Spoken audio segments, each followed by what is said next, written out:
Welcome back to the Student Hub Live. Well, in this event, we're going to be talking about meeting members of the Central Academic Team. Now, they're central in that a lot of them are here right now in the studio in Milton Keynes, but the Open University has a huge range of people who work for Psychology and Counselling, both at home as well as on the campus here in Milton Keynes. And I've got three people to introduce you to today. So I'm going to be talking to Sarah Crofter, Andreas Vossler and Lee Curley. Now, we've heard about why our students are studying, and indeed we've got some widgets there which we'd like you to fill in at home. Which areas of psychology and counselling are you interested in?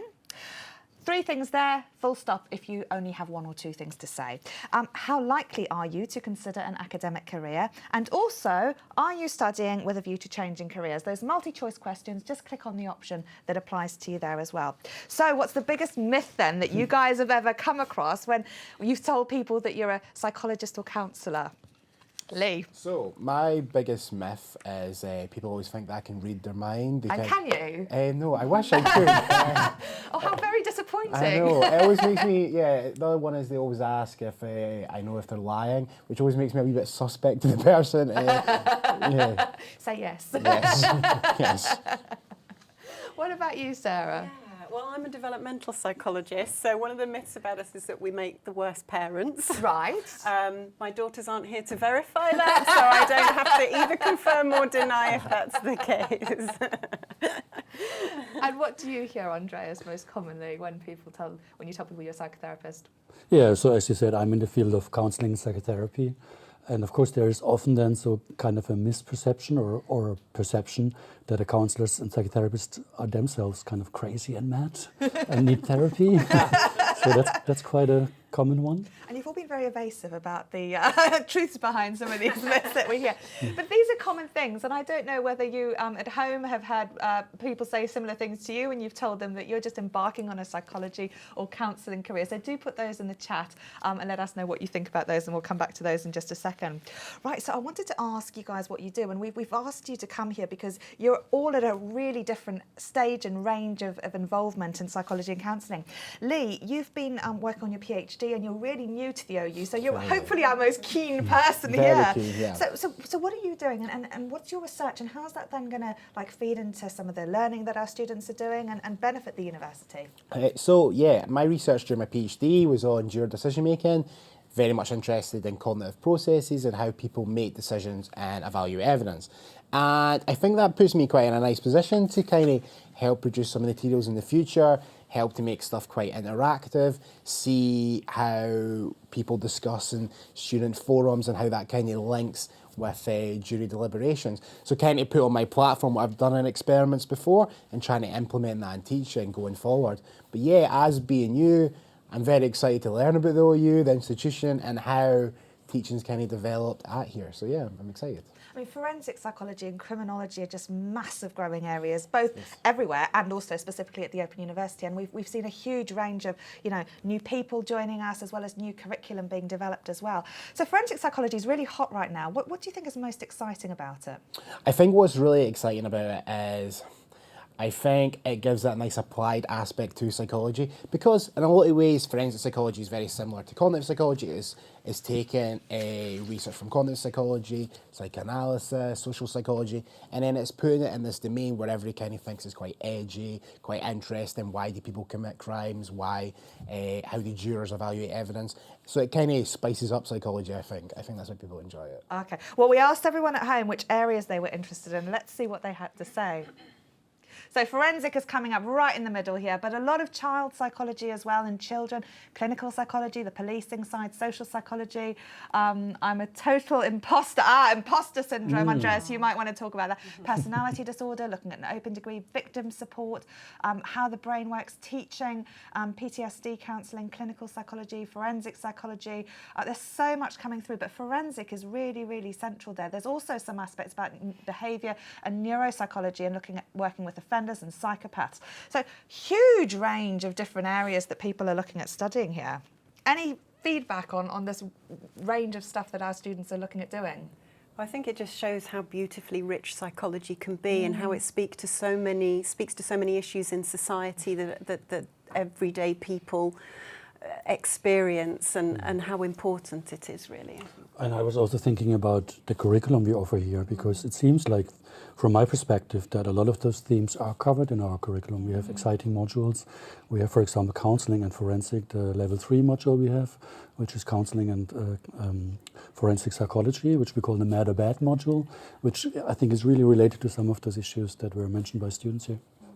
Yeah, and just to touch up on what you both says, I think it is very interesting because it shows the heart of psychology, how subjective even the word psychology is and how it can vary and how people are interested in many different aspects, which you said, like the OU is providing, which is good. It's kind of complementing each other about what the students have said.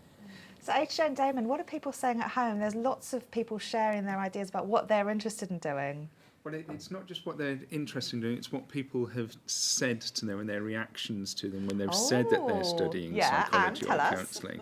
Or some people, they've been told that they'll be able to be a better parent to their autistic child, to which the response was not necessarily polite. There's other people who've already got a mental health nursing degree, so people are generally nervous about being psychoanalysed with them. One person, their husband's friends have stopped talking to them on nights going out, just in case they're being psychoanalysed. So it's a really interesting mix. Not necessarily positive, but I think everyone's still really gunning to go for it. I like Chloe's comment as well, where she told a friend that she was studying psychology, and she said she'd have to be careful as she'd be reading her mind, and Chloe said, actually, I'd prefer not to read people's minds. Yeah, so next what we need sharing is all those witty retorts that you can make when people say these things to you. Yeah. People used to say to me, so are you going to psychoanalyse me? And I used to say, not unless you're paying me. So that was always my get out, but it's helpful to have one of these. Now, Sarah, I wanted to come to you and talk to you specifically about some of the research. We've been talking earlier about how students are going to be learning certain skills and things and then going off eventually and doing those in a real world setting. You've been doing some research, and I wanted to ask you about some of the skills, particularly skills that undergraduate students would develop, and how you're actually still using them now. Oh, so much. I mean, the things that you learn as an undergraduate degree are the foundation, and you do take those forward. And I think sometimes when you're an undergraduate and you're starting to learn your research methods, which are sometimes intimidating for some students, but you learn your research methods and you learn the process of doing research, and it seems a bit abstract and you can't quite connect it with real things. But all those foundational skills do come into fruition, and you go forward and use them beyond your degree. And especially as you head towards your dissertation, that's when you really start to sort of realise, oh gosh, yes, I did learn about research design, I learned about the different methodologies that I might do, I learned about ethics and the important part of kind of thinking about ethics in what I want to do and how I'm interested in it.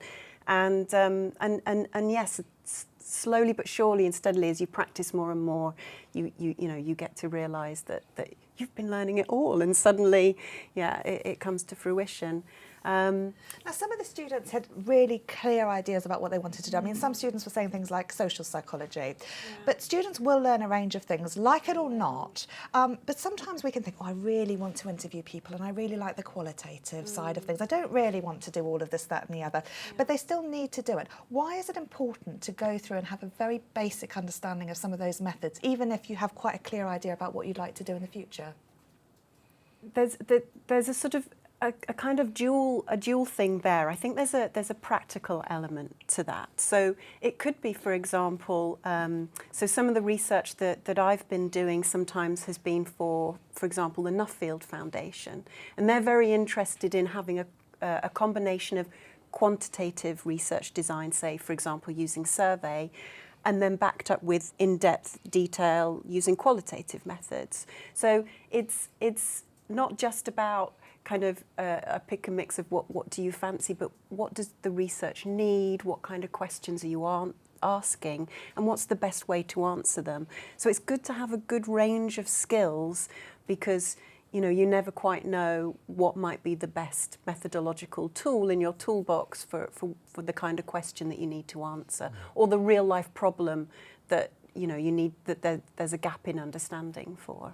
So it's important to be able to do those so that you can either dismiss them or pick them up, but just to have a general understanding means you can make an informed choice then about what you're doing. Absolutely. You mentioned as well gaps in areas, and I mean one of the other things that students will do is things like literature reviews or looking, I guess, at what isn't there as well as what is. How have you then gone on to use some of those skills? It's incredibly important, and it's your first step. Even if you're really very far on in your career and you're applying for research funding in order to research a particular topic, your first step will be looking through the literature, looking at the gaps, seeing what needs to be filled and what needs to be answered. So, for example, one of my research area is about children who migrate, children and families, and how that impacts on their lives, especially as they make the transition to adulthood. And one of my research areas is very niche. It's about child language brokers, and they translate and interpret for parents.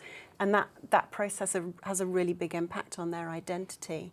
But when I looked through the literature, I realised actually that there wasn't very much research having been done looking at how children's identity is impacted on, what happens when they find themselves facing conflictual or difficult situations. It had been alluded to in the literature, but no one had studied it systematically. So then I was able to go, this is an important question. This will impact on children's lives if I can find the answer to that question.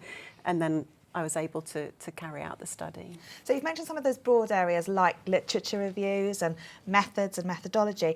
Another area, I guess, that's really important to you is ethics. And it's one thing that, you know, often as undergraduate students we think, I've got to do the ethics section and what am I going to write about? But it is hugely important, especially when you're looking at massive grants like you've had. Yeah, absolutely. So my other strand of research is examining the lives of separated child migrants. So they're children who have migrated to a country without a family member.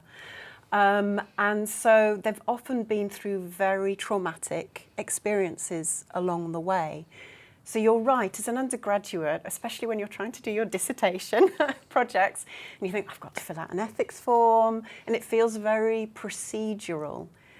But actually, when you start to sort of gain a lot of experience, and if you're researching really sensitive topics, which you probably don't get to do as an undergraduate, but you know, if you go further on in your career, you know, thinking through the ethical and social justice dilemmas for your children and young people is hugely crucial. And so many students come to their psychology or counselling qualification and think, I'm so interested in doing this, and you know, when am I going to do it? When are they going to do some of these things? Well, they will get an opportunity, particularly in DE 300, which is the sort of big module. That's when they get to do their dissertations, isn't it, Andreas? But of course, the learning journey in terms of gathering, sort of understanding their research methods, understanding the research process, begins right from the get-go. You know, in DE 100 and so on. So, yeah, learning right from the beginning. Brilliant, excellent. Well, we've been asking people at home how likely they are to consider an academic career. So this is some of the things that you've been talking about. And Andreas, I'm going to talk to you about the more practical side as well. 40% of you have said that you're quite likely to do that, 22% very likely, and 24% are thinking maybe. And we'd also like to know whether or not you're thinking about changing careers. It's really important, Sarah, and thank you for giving us this grounding, because it can be really helpful when you're working through some of these things, thinking what is the point of it all, to see how then it's very useful longer term. But Andreas, you're doing something really, really different, and this also feeds into, you know, the ways that we teach students things as well. So tell us about the whole area of counselling and psychotherapy and some of the work that you've been doing. Okay, so I mean, in counselling and psychotherapy, when we produce a module, when we create a new module, we put together a module team which has at least half or even more of the members have a training in counselling and psychotherapy, or are practicing alongside their academic work. And I think it's really important to have that kind of practical experience there and that background, because that informs tremendously what we put on the module. So, because we know in terms of from our practical experience, like talking about ethics, what's important in terms of therapy and ethics. What are the issues? What are the dilemmas? We can, include examples, illustrate it with practical examples from our, practical background. So we kind of know what we are talking about. It's not that we just, look at books and then produce a module based on books, but it's really, it brings it to life. I think, therefore, I think it's great for students to have that. And the other, sorry. I was just going to say, it's something that really strikes me is that, psychology and counselling are such new areas, and the world is such a dynamic place as well, with so much changing, that it's really important to have that practical aspect. I mean, some of the work that you've been doing has been looking at new areas like, online infidelity and things that weren't around, before computers, and so things are massively shifting. So sure, I mean that's the other thing I just wanted to talk about, because it's not only the practical background, it's also the research. We are all research active, and I think that's really important, because if an academic is not research active, they're just teachers, and they're not. I mean, research inspires us, to do teaching as well. So my research area is as you said, technology and how it impacts on intimate relationships, and also especially how people do infidelity or affairs if they're online, and whether the internet increases the likelihood that people stray, or so that's something we are looking into. But that also then informs our teaching, because, for example, my colleague Naomi Möller, who I'm doing the research together with, she produced a whole week in a postgraduate module we have on infidelity based on our research. So I mean that's and we can also pick up, as you said, timely kind of topics that we are interested in. I mean, like Sarah said, the kind of niche topic you picked up, and that's really important. And that's and in terms of technology and how people navigate their relationships in that technology world, I think that's a really interesting and timely topic. Yeah. So if our students hear about it, I think that's really exciting. And I think the other really nice thing about that is we hope anyway, through the kind of exciting curriculum, the up-to-date curriculum that the students get to see, is we give them a critical or different way of looking at the world. So, you come into your degree thinking that you're looking at the world in a very particular way, and you think you understand it, and then you're presented with examples from our research that kind of make you go, oh, gosh, I hadn't thought about that. If I present, a child's voice or experience, and suddenly as an adult you're like, oh gosh, I hadn't really thought of looking at it from that point of view. But of course a child will think like that. Yeah. And that's lovely. That kind of critical engagement with thinking about different ways to view the world, I think is what I hope the students will really enjoy getting out of. Yeah, I agree. Program. I think even more important than learning about psychological models or psychological theories is the fact that it does change your outlook, kind of going with you. It changes the way you perceive the world, and it also allows you to look from multiple aspects at the same kind of phenomenon. And I think that's more important for the students to engage with than even the theories themselves, if that makes sense. Yeah. Well, 82% of you at home, when we last heard, were looking to change career as a result of your qualification. I mean, it is amazing though, because you see so many of these big names. I mean, the school is just huge in terms of the volume of people doing really groundbreaking, amazing work. Our students are so lucky in a way to hear firsthand from so many colleagues who are just doing incredible things, really shifting the political and policy landscape as well. Yes, I think that's right, and certainly one of the things that I hope that my research with the separated child migrants might enable us to do is enable us to write policy briefings based on the data that we've gathered. We can then use that to lobby government to create better, more caring practices for these young people. We hope to be able to work with practitioners so that they can talk to each other, but using the data that we've gathered in a research project where the children have told us, this is happening to us, this is what we would like the adults to do. And then you hope that you can kind of take that forward and, you can't change the world, but you hope to make it a better place in small ways, and that's really exciting. I think that's a general thing we can say about the research at the school. It's all based on, or it's focused on impact and applied research, so that it makes it different in the real world. I mean, there are a lot of examples of colleagues of ours or our research that really is applied and then makes a difference in terms of how people, for example, with my research in terms of technology and in terms of intimate relationships, it's a new territory. People haven't, talked in relationships about boundaries. Is it okay to do something online? Is it not okay? Facebook, what's okay to do there? So if they start thinking about that based on, the research we are doing, or then that's a great thing, and it can change, how people, in the real world do things, and I think that's kind of something that people in the school do, the kind of applied research. Brilliant. Well, Lee and Andreas and Sarah, thank you so much. What a different ending to our discussion about mind reading, lying, being crazy and being a better mother. So these are some of the things that psychology and counselling can do, and you're all super excited in the chat about what you're going to do with your qualifications as well. But we're going to have a short break now, and then we're going to come back and hear more about what you're saying at home, so please do keep chatting.